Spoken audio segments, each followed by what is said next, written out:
আপনাদের কাছে সংক্ষিপ্ত সময়ে দুটি বিষয় উপস্থাপন করতে চাই। এক, শীতকাল প্রায় আগমন করেছে। অল্প কিছুদিনের মধ্যেই পুরো দেশে শীতের আমেজ চলে আসবে। তো শীতকাল ইবাদতের জন্য মুমিনের বসন্তকাল।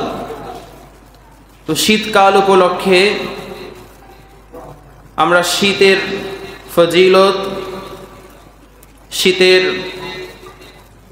সম্পর্কে কোরআন এবং হাদিসে কি বর্ণিত হয়েছে এ সম্পর্কে আমরা জানব। শীতকালে করণীয় এবং শীতকালে বর্জনীয় কি আমল আছে সেটাও আমরা শুনবো আজকের জুমাতে। পাশাপাশি সাম্প্রতিক বাংলাদেশে যে বিষয়টি সবচেয়ে বেশি আলোচিত, সমালোচিত, ইসকন নামক একটি সংগঠন। এই সংগঠনের পরিচয়, তাদের লক্ষ্য উদ্দেশ্য এবং তাদের টার্গেট, তাদের কর্মকাণ্ড এবং তাদের ভয়াবহতা নিয়েও আমরা সংক্ষিপ্ত মেসেজ দেওয়ার চেষ্টা করব ইনশাআল্লাহ। আল্লাহ পাকের তাওফিক সঙ্গ হলে আমরা দুটি বিষয় নিয়ে আলোচনা করব। প্রত্যেকটি মৌসুম আসে মুমিনের ভালোর জন্য। এক একটা মৌসুমের আগমন ঘটে ঈমানদারদের কল্যাণের জন্যই। শীত ও গরম উভয়টি আল্লাহ পাকের কুদরতের বহিঃপ্রকাশ। শীত আমাদের দুয়ারে কড়া নাড়ছে। ইতিমধ্যেই রাতের বেলা এবং সকালে হালকা শীতের আমেজ দেখা যায়। হালকা কুয়াশায় আচ্ছন্ন হয়ে পড়ে পুরো দেশ। এই শীতের আগমন ঘটলেই নতুন এক আমেজ আমাদের মাঝে কাজ করে। কেউ ব্যস্ত শীতের বাহারি রঙের পোশাক ক্রয়ে, কেউ ব্যস্ত শীতের নিজের ত্বকের সুরক্ষা নিয়ে, কেউ কেউ ব্যস্ত আছে শীতকালে নানান খাবারের রেসিপি নিয়ে। আমাদের মা বোনেরা ব্যস্ত শীতকালীন বিভিন্ন পিঠাপুলির উৎসব নিয়ে। আমাদের যুবক ভাইয়েরা ব্যস্ত শীতকালের রাতের বেলায় ব্যাডমিন্টন খেলা, পাশাপাশি বারবিকিউ পার্টি নিয়ে। এগুলো আছে না? তবে ঈমানদারদের বিষয়টা ভিন্ন। ঈমানদার যারা, মুমিন যারা, মুমিনদের লক্ষ্য উদ্দেশ্য টার্গেট থাকে বিশেষ করে শীতের মৌসুমে। ঈমানদারগণ, মুমিনগণ তারা ব্যস্ত আখিরাতের পাথেয় অর্জনে। পুরো দুনিয়ার সব মানুষ ব্যস্ত অন্যদিকে। যাদের অন্তরে আল্লাহ পাকের ভয় আছে, লক্ষ্য যাদের আখিরাত, লক্ষ্য টার্গেট যাদের জান্নাত, এ সকল মুমিনগণ ব্যস্ত আখিরাতেও পাথেয় অর্জনে। তো লক্ষ্য যার আখিরাত হয় তার কাছে প্রত্যেকটা মৌসুম ভালোর জন্যই আসে। শীতকালে মুমিনের জন্য বসন্তকাল কেন বলা হয়? কারণ হচ্ছে শীতের রাত হয় অনেক লম্বা, দীর্ঘ রাত, যার ফলে রাতের বেলায় নফল নামাজ পড়া সহজ হয়। 6 ঘন্টা ঘুমালেও পর্যাপ্ত সময় থাকে, যে সময়ে ঈমানদারগণ আল্লাহ পাকের সান্নিধ্য হাসিলের জন্য নামাজে দাঁড়িয়ে যায়। দিন হয় অনেক ছোট, বিশেষ করে নভেম্বর, ডিসেম্বর, জানুয়ারি, এই 3 মাস দিন অনেক ছোট। তো দিন ছোট হওয়ার কারণে এ সময়ে নফল রোজা পালন করা সহজ হয়। প্রতি মাসে 3টি রোজা পালন করা সহজ হয়। বৃহস্পতিবার সোমবারের রোজা পালন করা সহজ হয়। আমাদের আম্মা জানেরা তাদের কাজা রোজাগুলো এ সময় আদায় করতে পারেন, কারণ দিন অনেক ছোট। শীতের কারণে, ঠান্ডার কারণে পিপাসা, তৃষ্ণাও কম লাগে। তো এজন্যই দীঘল রাত, লম্বা রাত পাওয়া যায়, যার ফলে তাহাজ্জুদের নামাজ আদায় করা ইমানদারদের জন্য সহজ হয়। দিন অনেক ছোট হয়, যার ফলে নফল রোজা পালন করা সহজ হয়ে যায়। এজন্যই শীতকালকে বলা হয়েছে মুমিনদের জন্য, ইমানদারদের জন্য বসন্তকাল।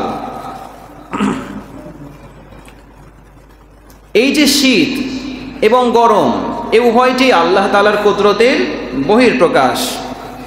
আল্লাহ তাআলা কোরআনে সূরা ফাতির আয়াত নাম্বার 13 এখানে উল্লেখ করেছেন, ইউলিজুল লাইলা ফিন নাহারি ওয়া ইউলিজুন নাহারা ফিল লাইল ওয়া সাখখারাশ শামসা ওয়াল কমার। আল্লাহ তাআলা বলেন, তিনি রাতকে দিনের মধ্যে এবং দিনকে রাতের মধ্যে প্রবেশ করান। সুবহানাল্লাহ। চন্দ্র সূর্য তিনি নিয়ন্ত্রণ করেন। তাফসীরে ইবনে কাসির খণ্ড নাম্বার 5 পৃষ্ঠা নাম্বার 449 এখানে এই আয়াতের ব্যাখ্যা উল্লেখ হয়েছে। আল্লামা ইবনে কাসির রাহিমাহুল্লাহ তিনি আয়াতের ব্যাখ্যায় বলেন, আল্লাহ তাআলা রাতকে দিনের অংশে প্রবেশ করান আর দিনকে রাতের অংশে প্রবেশ করান। এই আয়াতের মর্মার্থ হচ্ছে, এক মৌসুমে রাতের অংশকে দিনের অংশে, আরেক মৌসুমে দিনের অংশকে রাতের অংশে প্রবিষ্ট করিয়ে দেন, যার ফলে কখনো রাত হয় প্রলম্বিত, দীঘল রাত, দিন হয় অনেক ছোট, যেমনটা শীতকালীন সময়ে দেখা যায়। আবার কখনো দিনকে করেন প্রলম্বিত, লম্বা দিন, রাতকে করেন ছোট, খাটো, যার ফলে গ্রীষ্মকালে দিন দেখা যায় বড়, রাত হয় ছোট। এই যে রাতকে, রাতের অংশকে দিনের অংশে প্রবিষ্ট করানো, দিনের অংশকে রাতের অংশে প্রবেশ করানো, এই কাজগুলো গোপনে থেকে, আড়ালে থেকে কে করেন? আল্লাহ করেন। কোনো মানুষের ক্ষমতা আছে? কোনো মানুষের ক্ষমতা নেই। তিনি সেই সত্তা যিনি আড়ালে থেকে তিনি এই কাজগুলো করেন। তিনি মৌসুমের পরিবর্তন ঘটান। তিনি রাতকে করেন দিন, আবার দিনকে করেন রাত। এ সকল ক্ষমতা, সব কিছু, একক আধিপত্য কার হাতে আছে? আল্লাহ তাআলার হাতে আছে। হাদিসের আলোকে যদি আমরা শীত এবং গরমের রহস্য সম্পর্কে জানতে চাই, তাহলে আমরা দেখতে পাই সহিহ বুখারী 3260 নম্বর হাদিসের মধ্যে উদ্ধৃত হয়েছে, عن أبي هريرة رضي الله تعالى عنه قال قال رسول الله صلى الله عليه وسلم اشتكت النار إلى ربها فقالت ربي أكل بعضي بعضا। রাসূল করিম সাল্লাল্লাহু আলাইহি ওয়াসাল্লাম বলেন, জাহান্নাম আল্লাহ পাকের কাছে অভিযোগ দায়ের করে রব্বুল আলামিন, জাহান্নামের আগুনের উত্তাপের কারণে আমার এক অংশ আরেক অংশকে খেয়ে ফেলতেছে, অনুগ্রহ করে, দয়া করে আপনি আমাকে নিঃশ্বাস ফেলার অনুমতি প্রদান করেন। ফাআযিনা লাহা বিনাফাসাইন, রব্বুল আলামিন তখন জাহান্নামকে নির্দেশ দান করেন 2 বার নিঃশ্বাস ফেলার জন্য। নাফাসুন ফিশ শিতাই ওয়া নাফাসুন ফিস সাইফি, জাহান্নাম একবার গ্রীষ্মকালে নিঃশ্বাস ফেলে, যার কারণে পুরো দুনিয়াতে বিভিন্ন জায়গাতে গ্রীষ্মকাল শুরু হয়ে যায়। ওয়ানাফাসুন ফিশ শিতাই, জাহান্নাম আরো একবার নিঃশ্বাস ফেলে। শীতকালে রব্বুল আলামিন সেই জাহান্নামের আগুনের নিঃশ্বাসগুলোকে আল্লাহ তাআলা ঠান্ডাতে পরিবর্তন করে দুনিয়াবাসীর উপরে চাপিয়ে দেন। দুবার নিঃশ্বাস ফেলে। জাহান্নামের আগুন লেলিহান শিখাযুক্ত আগুন জ্বলতে জ্বলতে এতটা প্রকোপ আকার ধারণ করেছে, জাহান্নাম তখন নিজেই আল্লাহ পাকের কাছে অভিযোগ করেন, আল্লাহ আমার এক অংশ আরেক অংশকে খেয়ে ফেলতেছে, ওর ভয়ানক থাবা থেকে আপনি আমাকে রক্ষা করেন। আল্লাহ তখন জাহান্নামকে বলেন, তুমি নিঃশ্বাস ছাড়ো। বছরে দুবার নিঃশ্বাস ফেলে, একবার গরমকালে, যার কারণে গরমের তীব্রতা বেড়ে যায়, আরও একবার নিঃশ্বাস ফেলে শীতকালে, আল্লাহ তাআলা সেটাকে ঠান্ডা, তীব্রতর ঠান্ডাতে রূপান্তর করেন। তাহলে এই যে শীত আমরা দেখতে পাচ্ছি, তীব্র শীত, এটা আল্লাহ তাআলার কুদরতের বহিঃপ্রকাশ। জাহান্নামের আগুনের শ্বাস প্রশ্বাস থেকেই শীত এবং গরমের রহস্য এ হাদিস থেকে জানা যায়। শীতকালে কি ফজিলত আছে, শীতের মধ্যে আল্লাহ তাআলা কি ফজিলত দিয়ে রেখেছেন, আমরা একটু ভালো করে শুনি। শুনলে আমাদের জন্য শীতকালে ইবাদত বন্দেগী করা সহজ হয়ে যাবে। মুসনাদে আহমদের মধ্যে এসেছে, আব্দুল্লাহ ইবনে ওমর থেকে বর্ণিত, রাসূল করিম সাল্লাল্লাহু আলাইহি সাল্লাম বলেন, ইন্নাল্লাহা লা ইয়াদহাকু আলা আবদাইন, আল্লাহ রাব্বুল আলামিন দুইজন বান্দার কর্মকাণ্ড দেখে হাসতে থাকেন।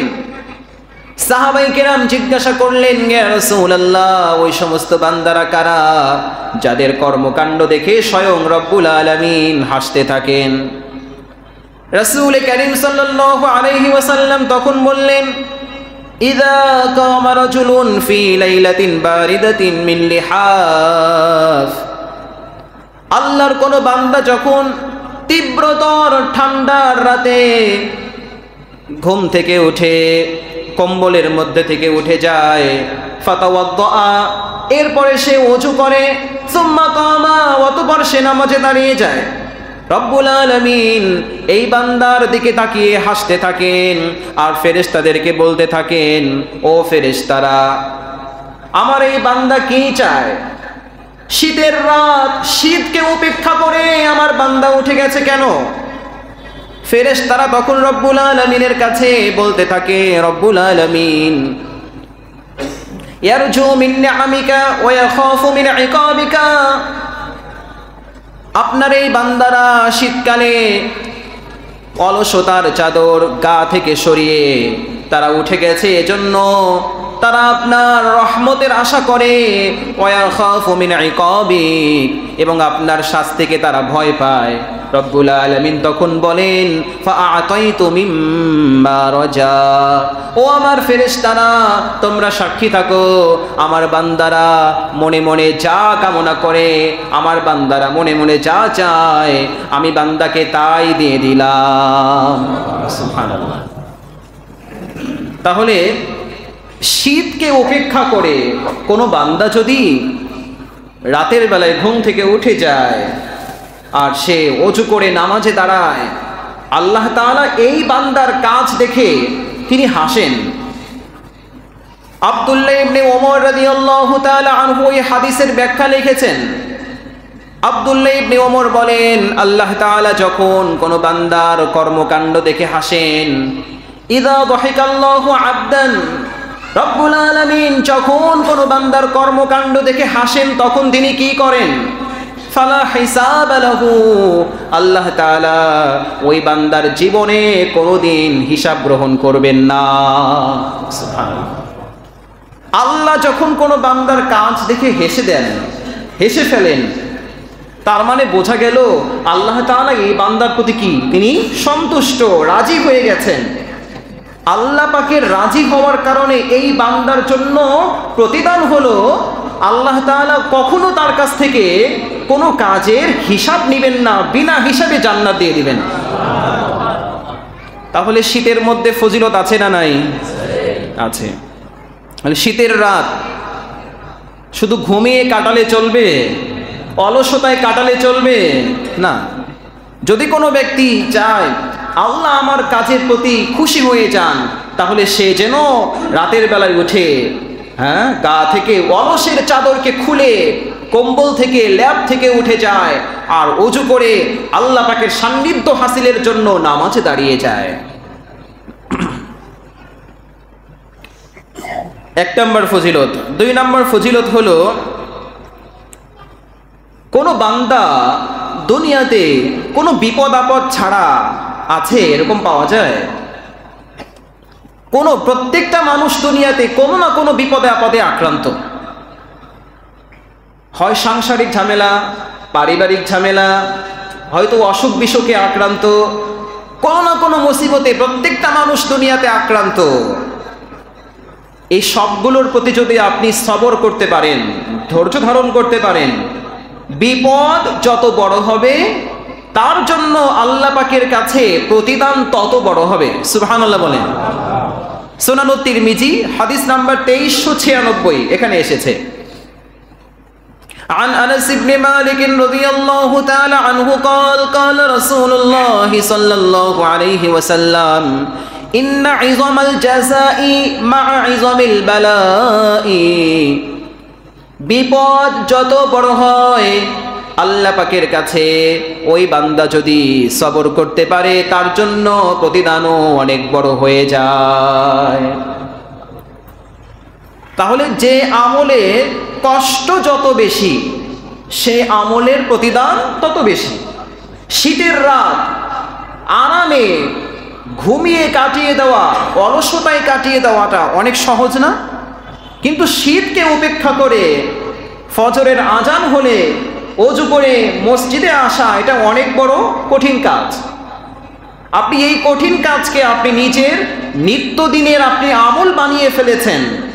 ফজরের আজান হলে আপনি আরামের ঘুমকে আপনি ত্যাগ করে আপনি উঠে যান, ঠান্ডা পানি দিয়ে ওযু করেন, কেবলমাত্র কার জন্য? আল্লাহ পাকের জন্য। তো এই যে শীতকে উপেক্ষা করে রাতের বেলায় উঠে যাওয়া, আল্লাহ পাকের সান্নিধ্য হাসিলের জন্য নামাজে দাঁড়িয়ে যাওয়া, এটা এই কষ্ট যত বেশি আপনার জন্য প্রতিদানও কি হবে? অনেক বড় হবে। তাহলে যে আমলে কষ্ট যত বেশি সেই আমলের প্রতিদানও আল্লাহ পাকের কাছে অনেক বেশি। সুনানে বাইহাকিতে উদ্ধৃত হয়েছে, আবু সাঈদ আল খুদরি রাদিয়াল্লাহু তাআলা আনহু বলেন, عن أبي سعيد الخدري رضي الله تعالى عنه قال قال رسول الله صلى الله عليه وسلم الشتاء ربيع المؤمن قصر نهاره فصام وطال ليله فقام। শীত হলো ঈমানদারদের জন্য বসন্তকাল। শীতের দিন হয় অনেক ছোট, যার ফলে রোজা রাখা সহজ হয়ে যায়, এবং শীতের রাত হয় অনেক লম্বা, যার কারণে রাতের বেলায় দাঁড়িয়ে দাঁড়িয়ে নামাজ পড়া সহজ হয়ে যায়। তাহলে শীতের রাতে নফল নামাজ পড়া সহজ, আর দিন ছোট হওয়ার কারণে দিনের বেলায় রোজা সিয়াম পালন করা এটা অনেক সহজ। এজন্য এই শীতকালকে বলা হয়েছে মুমিনের জন্য বসন্তকাল। আরো একটি ফজিলত, রাসূল করিম সাল্লাল্লাহু আলাইহি ওয়াসাল্লাম বলেছেন, সুনান তিরমিজিতে উদ্ধৃত হয়েছে, আস-সাওমু ফিশ শিতাই আল গনিমাতুল বারিদা। শীতকালে নফল সিয়াম পালন করা, রোজা রাখা, এটা কেমন? সহজে অর্জিত গনিমতের মালের মতো। সুবহানাল্লাহ বলেন।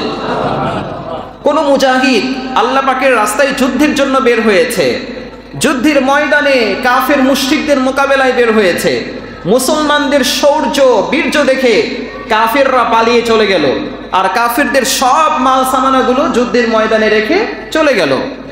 এই সময়ে মুসলমানেরা যুদ্ধ ব্যতি রেখে যে গনিমতের মালগুলো পেয়ে গেল, এটা যেমন সহজ, ঠিক তেমনি ভাবে শীতকালে নফল সিয়াম পালন করা এটা কেমন যেন অত্যন্ত সহজ একটা বিধান, সহজ একটা আমল। এজন্য শীতকালের রোজাকে সহজে অর্জিত গনিমতের মালের সাথে তুলনা করা হয়েছে। শীতকাল আগমন করলে শীতের রাত অলসতায় ঘুমিয়ে না কাটানো, কারণ হাদিস উদ্ধৃত হয়েছে সহিহ বুখারী 3270 নম্বর হাদিসের মধ্যে এসেছে, ক্বালা রাসূলুল্লাহ সাল্লাল্লাহু আলাইহি ওয়াসাল্লাম, বিশ্বনবী সাল্লাল্লাহু আলাইহি ওয়াসাল্লামের কাছে আব্দুল্লাহ ইবনে ওমর একজন ব্যক্তির কথা উল্লেখ করলেন, রাজুলুন নামা লাইলাহু হাত্তা আসবাহা। বিশ্বনবীর কাছে এমন একজন ব্যক্তির কথা উল্লেখ করা হলো যে লোকটা সারা রাত ঘুমিয়ে থাকে, এমনকি ভোর হয়ে যায় তখনও পর্যন্ত তার ঘুম ভাঙে না। রাসূল সাল্লাল্লাহু আলাইহি ওয়াসাল্লাম এই বান্দা সম্পর্কে বললেন, ক্বালা যাকা রাজুলুন বালা শাইতানু ফি উযনাইহি, এ হলো এমন ব্যক্তি যেই ব্যক্তির উভয় কানে শয়তান পেশাব করে দিয়েছে। যে ব্যক্তি সারা রাত ঘুমিয়ে থাকে, বিশেষ করে শীতের রাত সারা রাত ঘুমে কাটিয়ে দেয়, ফজরের আজান কোন দিক দিয়ে হয়েছে আর ফজরের নামাজ কিভাবে শেষ হয়ে গেছে ও জানেই না, ঘুম থেকে উঠে দেখে সূর্য উঠে গেছে। নবীজি বলেন এই ব্যক্তির উভয় কানে শয়তান প্রস্রাব করে দিয়েছে। তাহলে যারা ফজরের নামাজ বিনা ওজরে, ওজর থাকলে ভিন্ন কথা, যে অসুস্থ হয়েছি, শারীরিক সমস্যা আছে বা অন্য কোনো সমস্যা আছে, শরীয়তের পক্ষ থেকে যে নির্দিষ্ট ওজর আপত্তিগুলো আছে এগুলো বাদ দিয়ে কোনো ব্যক্তি যদি নির্দ্বিধায় স্বেচ্ছায় ইচ্ছাকৃতভাবে ফজর নামাজ না পড়ে ঘুমায়, বিশেষ করে শীতকালে, রাসূল সাল্লাল্লাহু আলাইহি ওয়াসাল্লাম বলেন এই ব্যক্তির দুই কানের মধ্যে শয়তান পেশাব করে দেয়। নাউজুবিল্লাহ বলেন। তাহলে কে কে ঘুমিয়ে থাকবেন? শীতের রাত শুধু ঘুমিয়ে কাটানো যাবে মুসলমান বলো, কথা বলেন না। ফজরের আজান হয়ে গেলে মসজিদে মুয়াজ্জিনের ডাকে সাড়া দিয়ে মসজিদে আসতে হবে। যেমন আপনারা জুমার নামাজের আজান শুনে মসজিদের দিকে ছুটে আসছেন, আসার উপরেই আছেন, ফজরের আজান শুনেও মুসলমান এভাবে আপনাকে সাড়া দিতে হবে। কিন্তু হায় আফসোস, অত্যন্ত পরিতাপের বিষয়, আমাদের মুসলমান ভাইয়েরা জুমার নামাজকে গুরুত্ব দিলেও জুমার নামাজ থেকেও অত্যাধিক গুরুত্বপূর্ণ আজকের ফজরের নামাজ, কিন্তু তারা এই নামাজকে গুরুত্ব দেয় না। আমার প্রিয় ভাইয়েরা, এজন্য শরীয়তের পক্ষ থেকে যে ওজর আপত্তিগুলো আছে এগুলো ছাড়া কোনো ব্যক্তি যদি ইচ্ছাকৃতভাবে ফজর কাজা করে তাহলে মনে করতে হবে আজ রাতে শয়তান আমার উভয় কানে পেশাব করে দিয়েছে। সহিহ বুখারীর হাদিস 3260 নম্বর হাদিস। আমরা ফজরের জামাতে হাজির হব তো ইনশাআল্লাহ? ইনশাআল্লাহ। শীতকালে কি কি আমল আমরা করতে পারি? শীত আমাদের মাঝে প্রায় চলে এসেছে। কি কি আমল দিয়ে আমরা শীতকালকে সেলিব্রেট করতে পারি, সাজাতে পারি? এক নম্বর হলো কোরআন তেলাওয়াত করা। উবাইদ ইবনে উমাইর রাহিমাহুল্লাহ তিনি বলেছেন, ইযা জা আশ-শিতাউ, যখন শীতকাল চলে আসে, ক্বালা ইয়া আহলাল কুরআন, হে কোরআনের ধারক বাহকগণ, ক্বালা লাইলুহু লিকিরাআতিকুম, শীতের রাত অনেক লম্বা, তোমরা ওঠো, ফাকরাউ, কোরআন তেলাওয়াত করো। শীতের রাতে কি করা?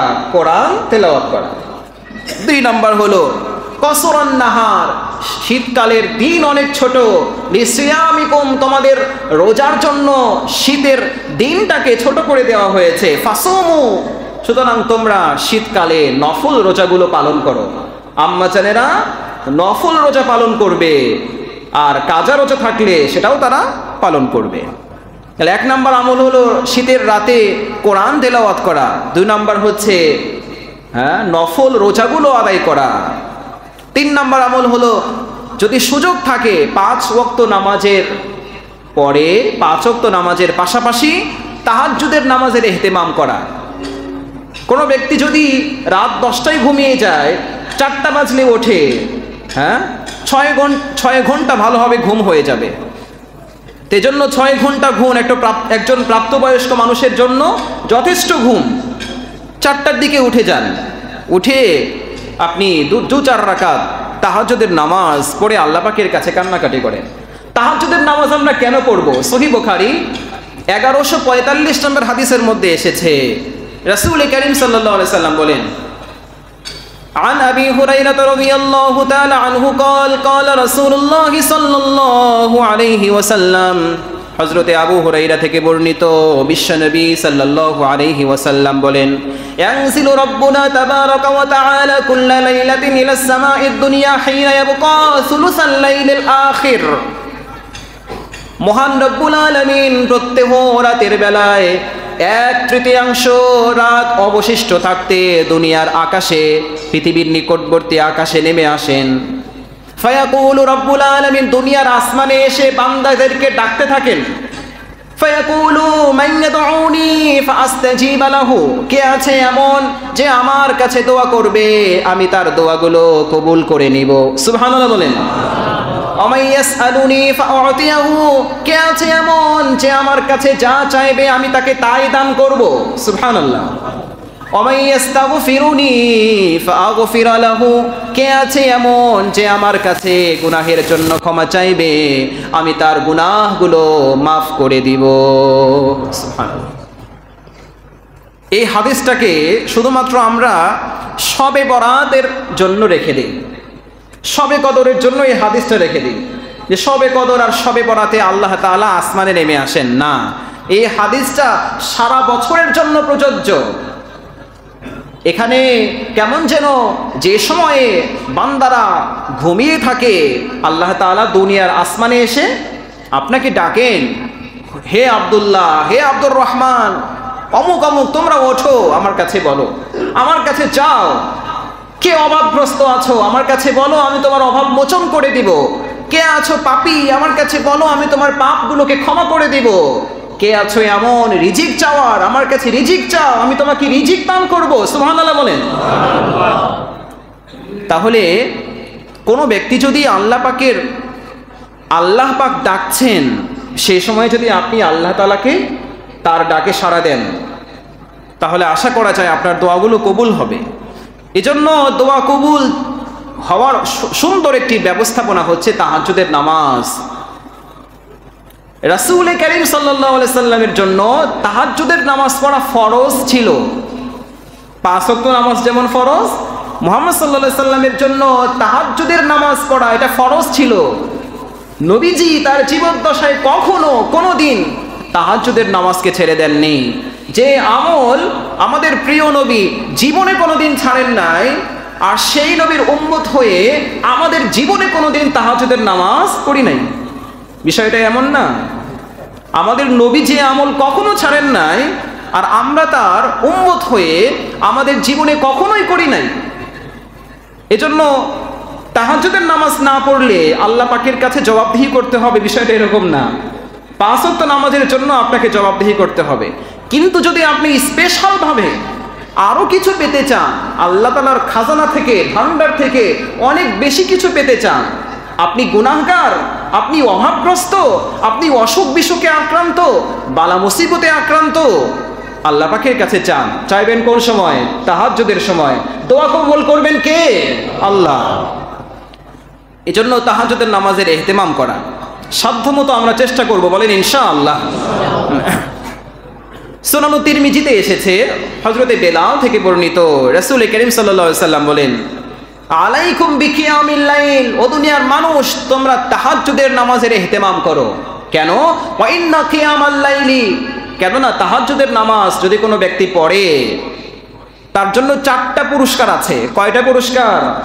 4টি পুরস্কার আছে। 1 নাম্বার হলো, রাসূল করিম সাল্লাল্লাহু আলাইহি সাল্লাম বলেন, ওয়া ইন্না কিয়ামাল লাইলি কুরবাতুন ইলাল্লাহ, তাহাজ্জুদের নামাজের মাধ্যমে আল্লাহ তাআলার সান্নিধ্য, নৈকট্য হাসিল করা যায়। সুবহানাল্লাহ বলেন।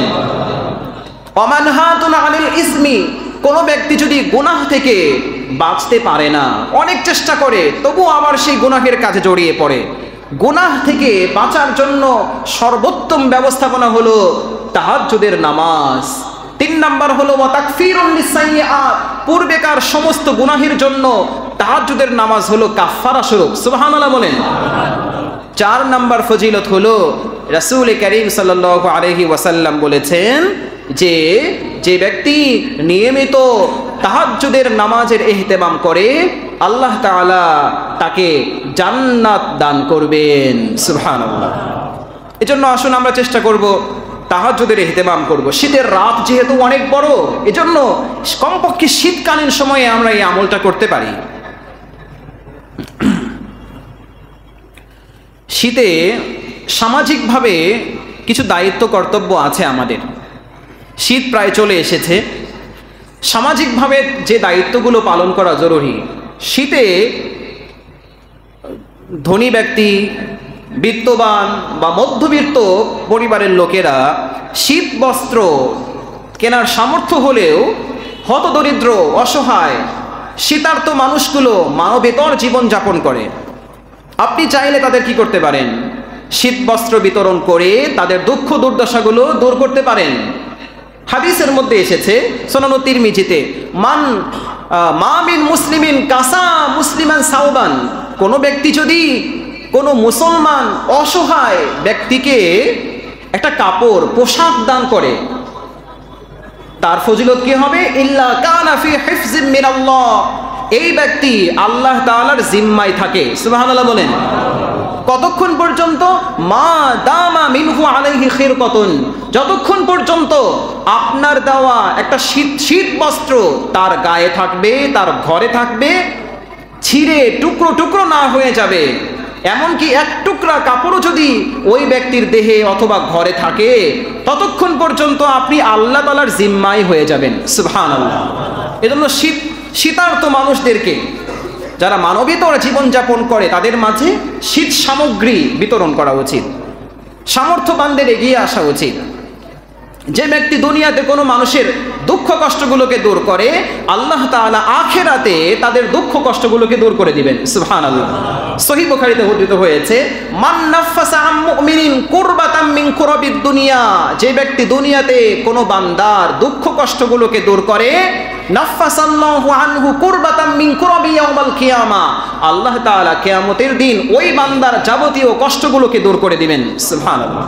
ওমান ইয়াসসারা আলা মুসিরিন, কোন ব্যক্তি অসহায়, দুঃখ দুর্দশায়, দারিদ্রতার কষাঘাতে জর্জরিত ব্যক্তিকে যদি কোনো ব্যক্তি সহযোগিতা করে, ইয়াসসারাল্লাহু আলা ফিদ দুনিয়া ওয়াল আখিরাহ, আল্লাহ তাআলা দুনিয়া আখিরাতের যাবতীয় পেরেশানিগুলোকে আপনাকে দূর করে দিবেন। সুবহানাল্লাহ। এজন্য শীতার্ত মানুষ যারা, তাদের পাশে দাঁড়ানো।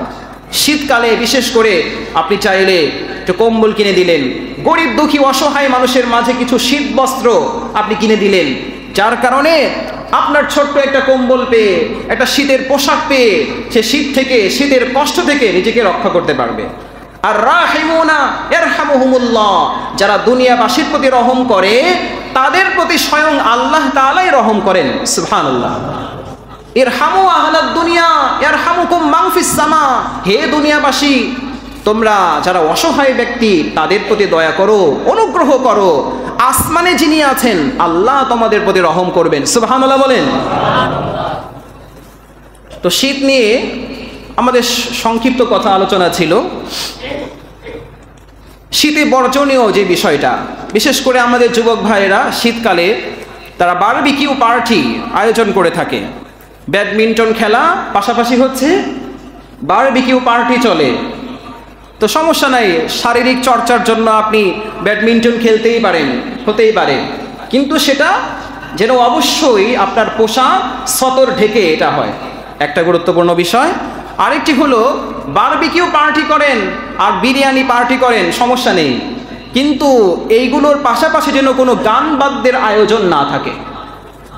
হ্যাঁ, মিউজিক, গান, হ্যাঁ, অনেক এলাকায় আছে শীতকাল উপলক্ষে বিভিন্ন সাংস্কৃতিক অনুষ্ঠান আয়োজন হয়ে থাকে, গান বাদ্য, ঢোল তবলা সব কিছুর ব্যবস্থাপনা থাকে।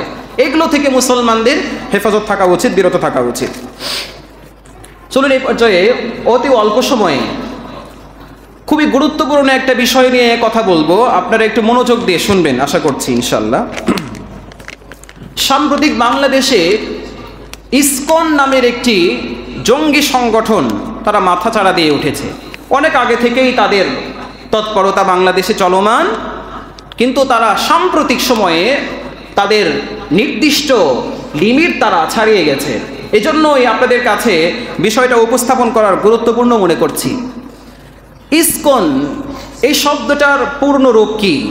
শব্দটার পূর্ণরূপ হচ্ছে ইন্টারন্যাশনাল সোসাইটি ফর কৃষ্ণ কনসানসেস, যেটার বাংলা হলো আন্তর্জাতিক কৃষ্ণ ভাবনামৃত সংঘ। এটা হচ্ছে এই ইসকনের পূর্ণরূপ এবং তার অর্থ। ইসকন কি? ইসকন কারা এটার ইন্ধনদাতা এবং বাংলাদেশে ইসকনের উদ্দেশ্য কি, লক্ষ্য উদ্দেশ্য কি? প্রথমে জানতে হবে ইসকন এটা অরিজিনাল সনাতন ধর্মাবলম্বীতে বিশ্বাসী নয়। ইসকন কোনো হিন্দুদের কোনো সংগঠন নয়, এটা হিন্দু বেশধারী ইয়াহুদিদের একটা সংগঠন। তাহলে ইসকন অরিজিনাল যারা সনাতন ধর্মে বিশ্বাসী, এই বিশ্বাসে তারা বিশ্বাসী না, তারা একটা হিন্দু বেশধারী, হিন্দুদের লেবাসধারী, তারা মূলত ইয়াহুদি একটা সংগঠন। এই সংগঠনের কাজ কি? ইসকন বাংলাদেশে কি চায় বা তারা এই সংগঠনের মাধ্যমে কি করতে চায়? যদিও তারা নাম দিয়েছে তাদের ভাষায় যে ভগবান কৃষ্ণকে কেন্দ্র করেই তাদের সব ধর্মীয় আচার অনুষ্ঠানগুলো পালিত হয়ে আসে, অথচ এগুলোর সাথে কোনো সম্পর্ক তাদের নেই। ইসকন হলো বাংলাদেশে উস্কানিমূলকভাবে ধর্মীয় আচার অনুষ্ঠান পালন করা, এক কথায় বলা যায় উগ্র হিন্দুত্ববাদ প্রকাশ করা, যার উদ্দেশ্য হলো সাম্প্রদায়িক দাঙ্গা সৃষ্টি করে বাংলাদেশকে একটি অস্থিতিশীল অরাজক পরিস্থিতির দিকে এগিয়ে নিয়ে যাওয়া। আমার প্রিয় ভাইয়েরা, ইসকনের সৃষ্টি কোথায়? যদি আসলে এটা হিন্দুদের কোনো সংগঠন হয়ে থাকে বা সনাতন ধর্মের কোনো সংগঠন হয়ে থাকে, তাহলে তো হিন্দুস্থান থেকে তাদের উৎস, তাদের সৃষ্টি হওয়ার কথা ছিল। অথচ হিন্দুস্থানে এই ইসকনের জন্ম হয় নাই। ইসকনের প্রতিষ্ঠা হয়েছে, ইসকনের সৃষ্টি হয়েছে কোথায়? আমেরিকার নিউ ইয়র্কে 1966 সালের 13 জুলাই ইসকনের প্রতিষ্ঠা। ইসকন নামক এই সংগঠন, জঙ্গি সংগঠন প্রতিষ্ঠা করা হয়েছে, ইয়াহুদি সংগঠন প্রতিষ্ঠা করা হয়েছে 1966 সালের 13 জুলাই। ইসকনের প্রতিষ্ঠাতাকে? ইসকনের প্রতিষ্ঠাতা হলো অভয় চরণারবিন্দু ভক্তি বেদান্ত স্বামী প্রভুপাদ। এটা হচ্ছে ইসকনের মূল, যিনি এই সংগঠনকে প্রতিষ্ঠা করেছিলেন, তার নাম। অবাক করা বিষয় হলো, যদি আসলে ইসকন এটা সনাতন ধর্মে বিশ্বাসী হতো বা সনাতন কনসেপ্টে তাদের সকল চালিকা প্রকাশ হতো, তাহলে তো এই অভয় চরণারবিন্দু ভক্তি বেদান্ত স্বামী প্রভুপাদ তিনি সংগঠনটি তৈরি করতেন কোথায়? ভারতে তৈরি করতেন, তাই না? অথবা ভারতেই তিনি পড়ালেখা করতেন, সেখান থেকে তিনি একটা সংগঠন তৈরি করেছেন। আশ্চর্যের ব্যাপার হলো, এই যে অভয় চরণারবিন্দু, যিনি ইসকনের প্রতিষ্ঠাতা, তিনি পড়ালেখা করেছেন খ্রিস্টানদের চার্চে। তিনি ব্যক্তিগতভাবে একটা ফার্মাসিউটিক্যাল ছিলেন, ব্যবসায়ী ছিলেন। তিনি পরিশেষে কিছু খ্রিস্টান এবং ইয়াহুদিদের যোগ সাজসে হিন্দুদেরকে নিয়ে আলাদা একটা সংগঠন তৈরি করলেন। যখন এই অভয় চরণারবিন্দু সর্বপ্রথম আমেরিকাতে এই ইসকন প্রতিষ্ঠা করেছিলেন, সে সময়ে সনাতন ধর্মাবলম্বী যারা অরিজিনাল, যারা সনাতন ধর্মে বিশ্বাসী, তারা এটাকে বাধা দিয়েছিল। প্রকট খুব শক্তি দিয়ে বাধা দিয়েছিল না, কারণ ইসকনের সাথে হিন্দুদের কোনো সম্পর্ক নেই, ওদের আচার অনুষ্ঠান নিয়ম নীতি সব কিছু ভিন্ন। তো তারাই সনাতন ধর্মাবলম্বীরাই তাকে বাধা দিয়েছিল। কিন্তু ইয়াহুদিদের মদতপুষ্টে এই অভয় চরণারবিন্দু সে আমেরিকাতে ইসকন নামক এই সংগঠনটি প্রতিষ্ঠা করতে সক্ষম হয়েছিল। আমার প্রিয় ভাইয়েরা,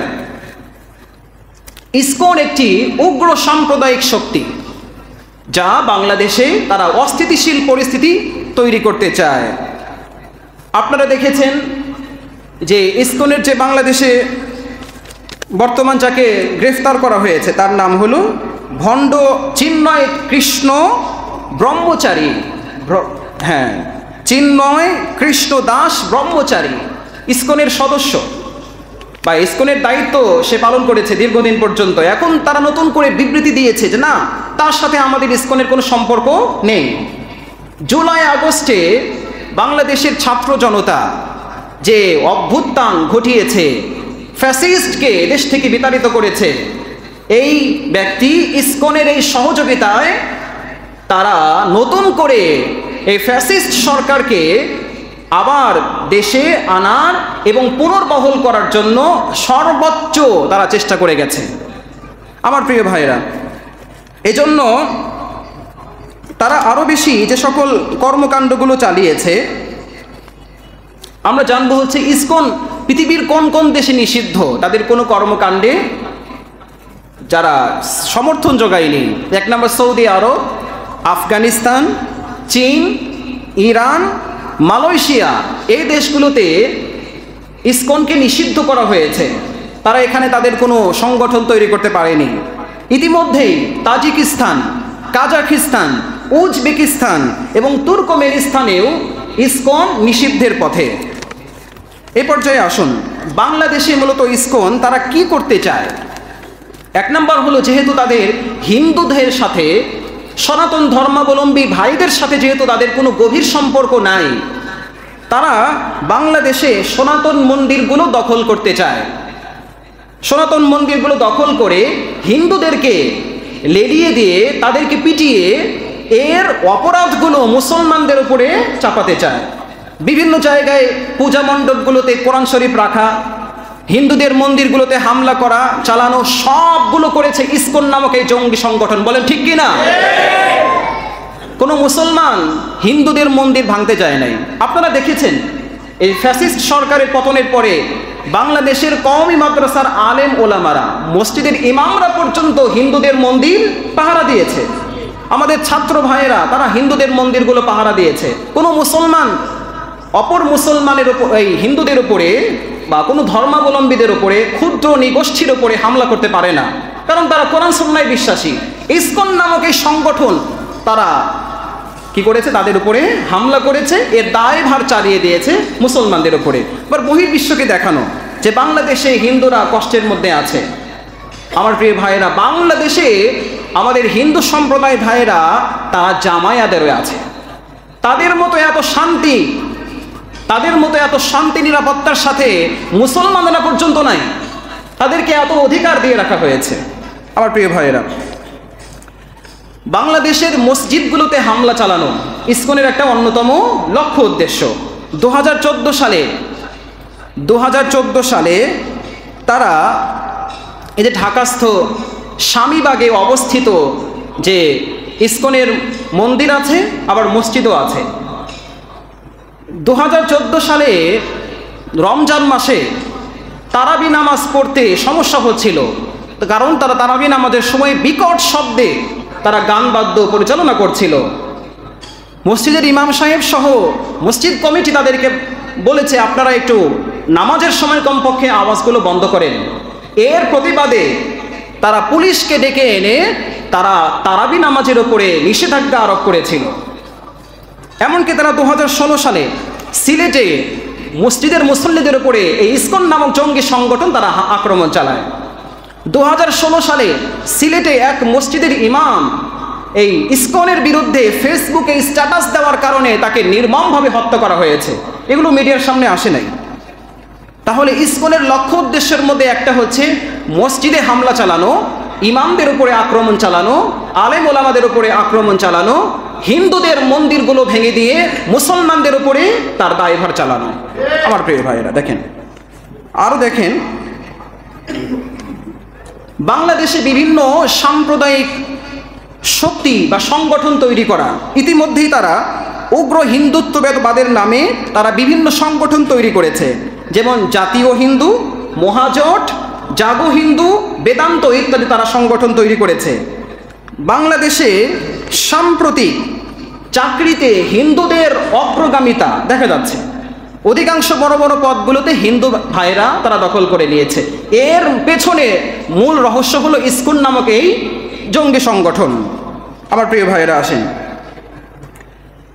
ইসকন নেতা যে ধরা পড়েছে চিন্ময় কৃষ্ণদাস ব্রহ্মচারী, তার কিছু অপকর্মের কথা বর্তমানে সোশ্যাল মিডিয়াতে এবং পত্রপত্রিকাতে এসেছে।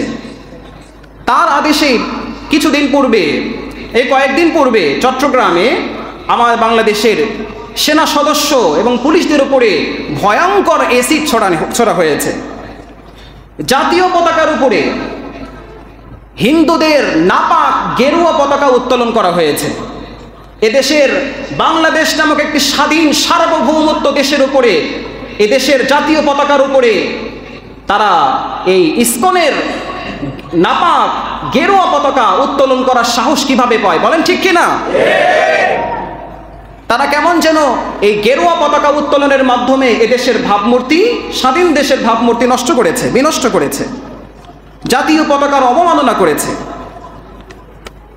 এই চিন্ময় কৃষ্ণ দাস ব্রহ্মচারীর আরও কিছু অপকর্মের কথা সোশ্যাল মিডিয়াতে এসেছে, যে মন্দিরে অনাথ ইয়াতিম শিশুদের সাথে যৌন কর্ম চালানো, যৌন হয়রানি করা এবং সমকামিতার মতো জঘন্য কাজের সঙ্গে এই সংগঠন জড়িত। আমার প্রিয় ভাইয়েরা, এমনকি বাংলাদেশ বিরোধী অপতৎপরতাও তারা বর্তমানে চালিয়ে যাচ্ছে। সর্বশেষ কথা হলো, আপনারা দেখেছেন আমাদের একজন প্রাণপ্রিয় মুসলিম ভাই সাইফুল ইসলাম আলিফ ভাই, তিনি তাদের বিরুদ্ধে সোচ্চার হওয়ার কারণে, কথা বলার কারণে তাকে তারা নির্মমভাবে শহীদ করে দিয়েছে। আজকে জুমা থেকে আমরা বলতে চাই, সাবধান হয়ে যান, সাবধানতা অবলম্বন করেন। কারণটা হচ্ছে এই শহীদ আলিফ ভাইয়ের রক্ত রঞ্জিত হয়েছে, তিনি শহীদ হয়েছেন, তার শরীরের যে পরিমাণ আঘাত লেগেছে তামাম দুনিয়ার মুসলমানদের অন্তরে তার ক্ষত সৃষ্টি হয়েছে। আমার প্রিয় ভাইয়েরা, আসুন এই মুসলমানদের অন্তরের ক্ষত শুকানোর আগে বাংলাদেশে ইসকন নামক এই উগ্র হিন্দুত্ববাদের জঙ্গি সংগঠনকে নিষিদ্ধ করতে হবে, বলেন ঠিক কিনা? তাছাড়া যদি খুব তাড়াতাড়ি এটাকে নিষিদ্ধ না করা হয় তাহলে অদূর ভবিষ্যতে বাংলাদেশ নামক স্বাধীন একটি সার্বভৌম দেশ যদি এদেশ থেকে হাতছাড়া হয়েও যায় তাহলেও অবাক হওয়ার কিছুই থাকবে না। এজন্য আসুন আমাদেরকে সোচ্চার হতে হবে।